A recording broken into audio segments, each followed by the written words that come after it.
Hello everyone. In this portion of the virtual tour, I am going to introduce the stories section of the website, which contains a large selection of video interviews with residential school survivors who have shown so much strength and bravery in sharing their stories.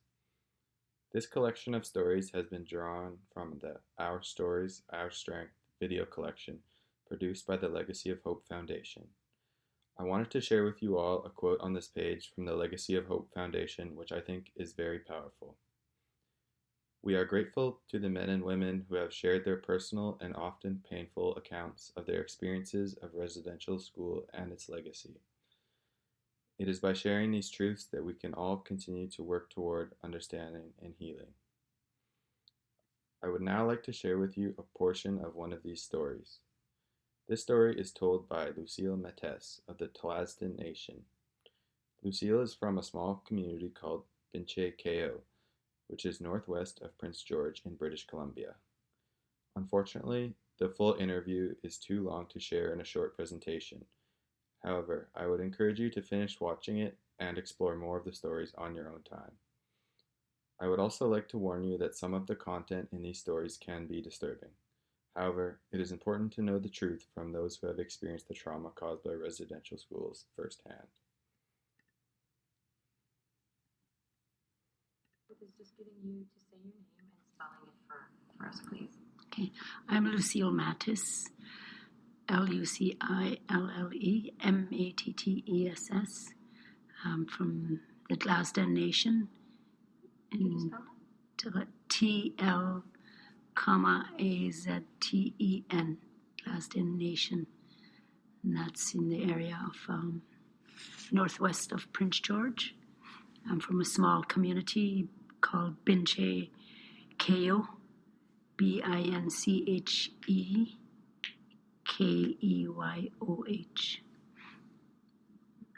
Saskatchewan? British Columbia. British Columbia. Oh, Prince George. I'm thinking Prince Albert George. for some reason. You came a ways. Mm-hmm. Okay, Lucille, which residential school did you go to? I went to the Lejack Indian Residential School in Fraser Lake. Yeah, Fraser Lake. It was between Fort Fraser and Fraser Lake. You just attended the one school, or was there? Yeah, I just attended the one school, and I was there for like 8 years, approximately 8 years. How old were you when you started there? I would say maybe about 6 years old, 5, 6 years old. I'm really unsure of that date. My last attendance was in 1969. So how did it come about that you had to go to residential school? I'm really not too sure how it came about. I just know that one day I was awakened in a really big room, and it seemed like I was asleep for a long time. And then I came to, and I was surrounded by toys, and there was other younger kids sitting on desks, and it was called the baby class. And I just I remember waking up from darkness or something. But I remember that, and I remember I don't remember them seeing them removed by the priests or the nuns. Don't remember that. Did you have other siblings there with you? Yeah, I had my older sister, Mystery Yvonne. She was there, and my older brother, Ronnie. He was there. And then after me, I had my younger sister, Marion, my brother, Max, my brother, Teddy, and the last one to attend was my sister, Madeline. What are your early memories of the residential school? My early memories was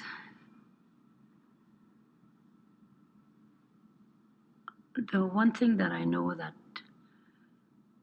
was the hard work that we had to do.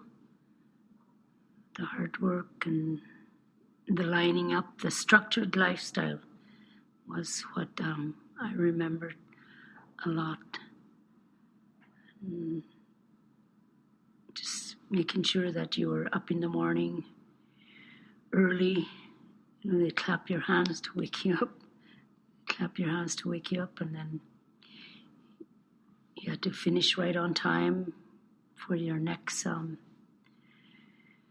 thing that's happening, and that would be going to breakfast, and after breakfast you go certain time for breakfast, and after breakfast you go right to your chores, doing your chores, and that chore may be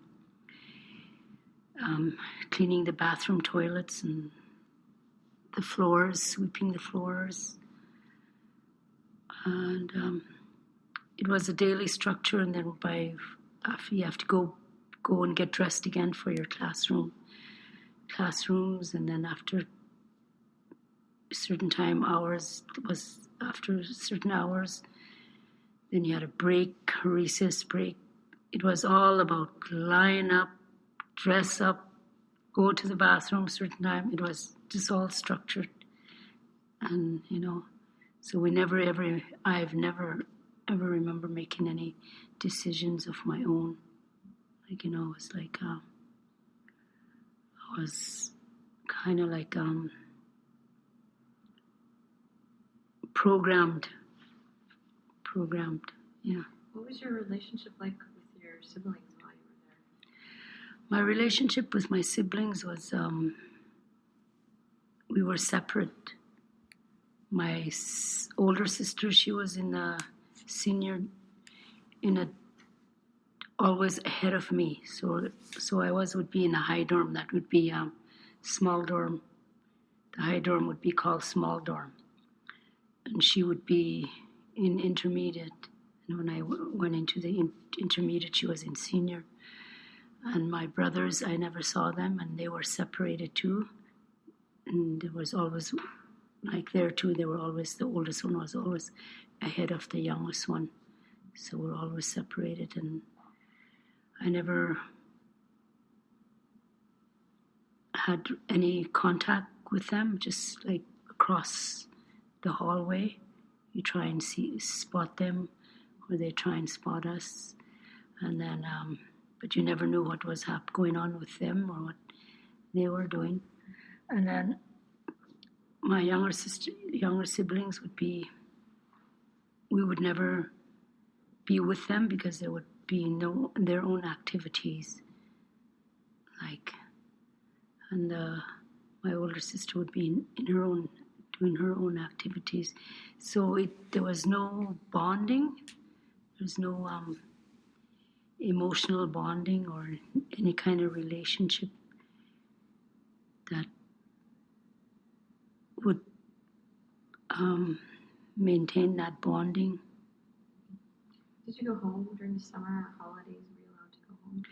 We went home at Christmas time, and we went home in the summertime. I think we stayed home. We were out of school by the end of September, and we started by the beginning of September, and then by the end of June we went home. So we had 2-month break there, and then Christmas time it was something like 10 days. And at those times it was Christmas time wasn't a very good experience because there's so much dysfunction, so much alcohol happening in the community. And in the summertime there was some really good experience when we went home because when we would be traveling by water back to our hunting grounds, or we'd be traveling in another direction to our hunting grounds. For me, I was raised up in raised up in a residential school environment. I was raised up in the wilderness, in the mountains, and then I was raised up with my parents. Sometime, like it was a different place every time, a different family. I was with my parents sometimes, and was with my auntie up in